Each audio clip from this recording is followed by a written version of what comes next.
Jenny, everyone. So today we're going to be talking about 5 mistakes that I made as a self-published author and some tips that go along with those so you don't hopefully make the same mistakes.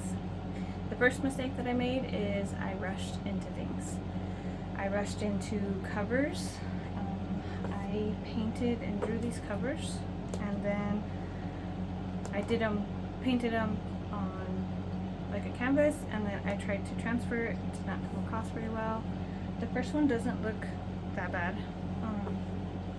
The second one looks a little different, and then the third one, head got cut off. It just doesn't even look like the same girl. I had some issues. But I still am proud of the covers because I painted them. But I still rushed into it. And then we did, for the 10th anniversary, which I can't believe it's already been 10 years since I wrote those, we did new covers. I like these covers a lot. I still do not, I guess, I'm still learning about book cover techniques. But I do like the covers a lot. I think that they came out way better. I love it. Looks like the character. They all look like the same girl. So I'm really happy with the covers now. So I would say take your time. Think about the covers. Think about your publishing process. I published them quicker than I probably should have, just because I wanted to get them out there. And I did use an editor, so we'll explain that in one of the other ones. But I didn't really have a plan. I published them, and then I didn't really have a marketing plan. And I guess I expected the book to sell itself. That never happens. So my one tip is, for that one, is to have a game plan. Outline everything. Outline your book, outline what your cover is going to be like, work with somebody on your cover, and plan your book release, plan your marketing, plan how you're going to do everything, lay it all out so you have this game plan, which I'm hoping to do with my future books. So the second mistake that I made was I listened to other indie authors' bad advice. One indie author told me that don't worry about the covers, you can change them as many times as you want to, so don't worry about it. And 12 years ago, I didn't understand, and so that was horrible advice. And they also told me that KDP was the only place to publish, and so some places that wanted my books decided that they didn't want to go with me because they couldn't order them through a place like Ingram Spark. And so I didn't understand all of that until like 5 years ago. So there was that 5-year kind of gap of learning. So my tip to you is to research. You can listen to other people's advice and take it with a grain of salt, including this video. But do your own research. And research, and if you can't find the facts that you found over here anywhere else, then maybe you should second guess those facts, because they might not be the best ones to listen to. The third mistake that I made was I was way too trusting way too much. I didn't have any contracts with my editors, or with my one editor, and I didn't have contracts with my beta readers. I didn't have contracts with anybody, and so I got taken advantage of by my being naive and trusting people. I paid an editor a lot of money. She was a recommended editor from other authors, and she totally sucked. She locked my book so that the newer editor that I got couldn't access it. She had to rewrite almost everything into a new format. And I paid for that, and people looked at my book and said, hey, you can tell she's a self-published author, she needs an editor. And I was like, I paid for a recommended editor. So I didn't understand, and I was so frustrated. So with that being said, the third tip is to use something like Reedsy or another thing that has editors that they've been vetted and they've been researched, and they have that platform, because now I use Reedsy and I like my editor that I'm working with through there. I'm really hesitant to go off of other authors' recommendations, especially locally where I'm at, anymore, because I trusted that too much. So look into something like Reedsy or somewhere else that has trusted editors, that has hundreds and hundreds of reviews on them, so that way you don't end up in a situation like I was in. And again, research, research, research.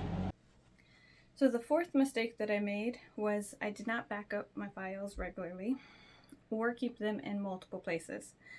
The reason this is an issue is because I lost my books on my desktop twice.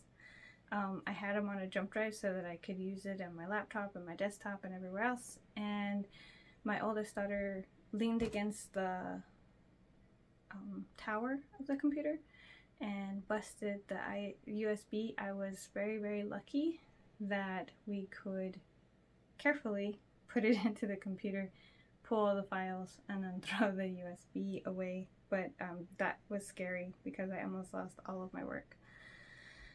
So my tip for that one is keep your books organized into files on your computer. All your series are in one file together, then they can have their own book file inside that file, and keep them all together and keep them backed up.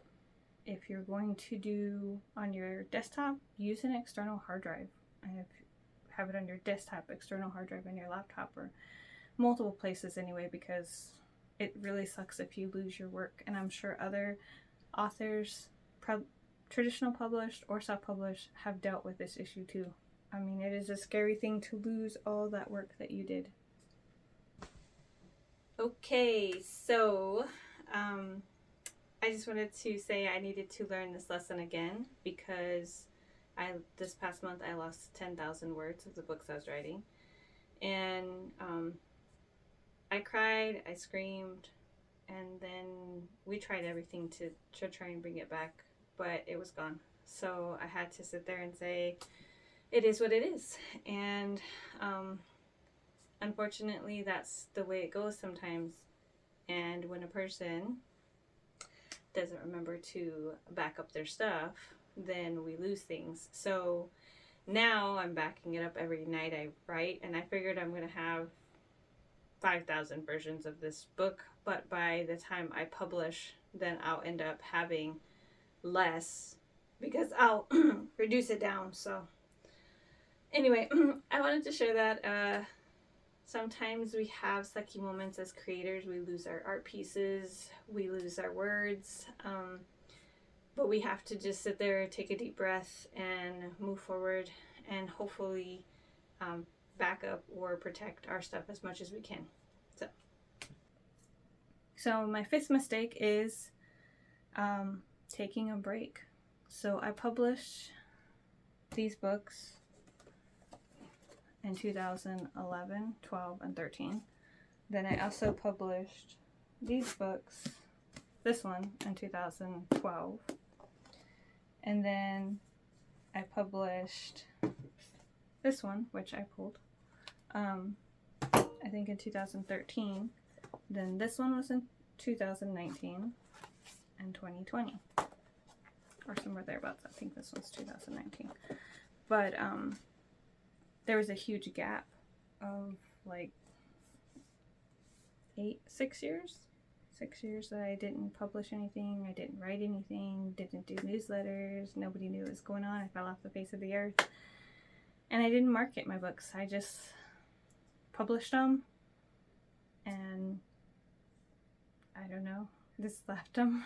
So my tip for that is work at it. Even if it's just a little bit, even if you're just putting out a newsletter, you're tweaking out your book a little bit, at least let people know that you're still working on it. And don't just quit. I was so close to just being like, I don't want to write anymore. Especially when you start realizing that you didn't sell as many books as you wanted, your author business is not growing as quick as you want it to. It's very discouraging. So I'm going to say just work at it a little bit. Don't compare yourself to anybody else, and try to have grace with yourself. Make it so that you're doing something you love, and no matter if it's one person that reads it and has that connection, or millions of people, it can affect them. Because I still remember a little boy, them saying that he didn't read anything, and then he picked up my book and started reading. And to me, I have to remember those moments whenever I start feeling like, oh. So, have faith in yourself, and I wish you luck, and hopefully my mistakes will be lessons for you so you don't make the same ones. Alright, I'll see you in the next video. Bye, Muppy.